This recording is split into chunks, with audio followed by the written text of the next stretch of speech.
Que raconte la première page du livre de votre histoire de vigneron?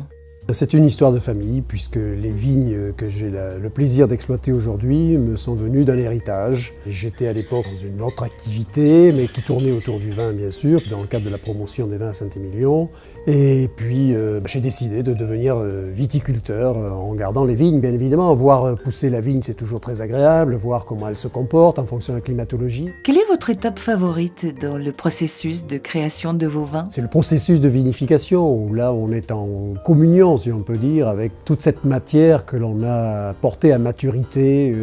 Il y a un échange entre l'homme et puis la matière, le liquide, du jus de raisin au départ, et qui, en quelques jours, va devenir du vin par la transformation des sucres en alcool grâce à l'action des levures. Quel est le souvenir de votre première vendange? Le meilleur et le pire? On va commencer par le meilleur. Le meilleur, eh bien, c'est la première vendange. Ça remonte à 1992 où il y avait une tension, une angoisse parce qu'on n'a jamais fait. Alors même s'il y a des copains qui viennent vous aider, bon, c'est le meilleur souvenir. Voilà, c'est votre premier vin, c'est le premier enfant, quoi.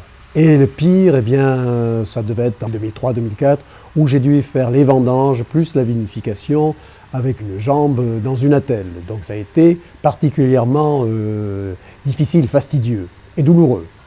Quel est le secret de votre art de faire votre vin de Bordeaux?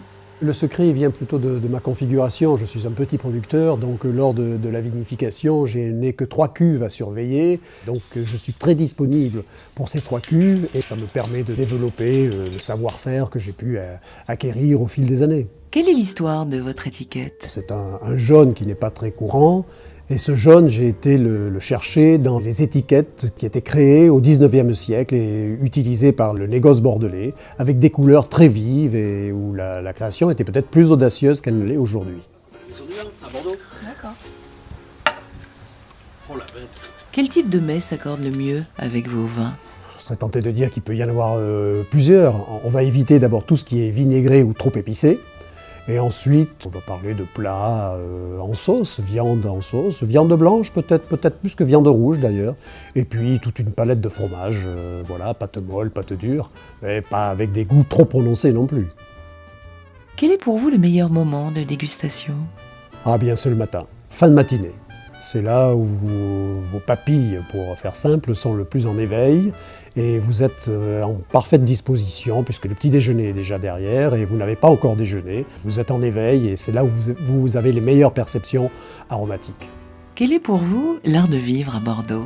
Alors, art de vivre, je dirais un privilège qui m'est donné par la nature. Les vignes dans un cadre magnifique, celui de Saint-Émilion, une maison au milieu des vignes, un chai, un cuvier tout près des vignes, au milieu des vignes également. Et puis c'est un clos, d'où le clos Junet, voilà, arrosé d'un zeste de musique, batterie, piano et quelques potes qui passent de temps en temps pour faire le bœuf.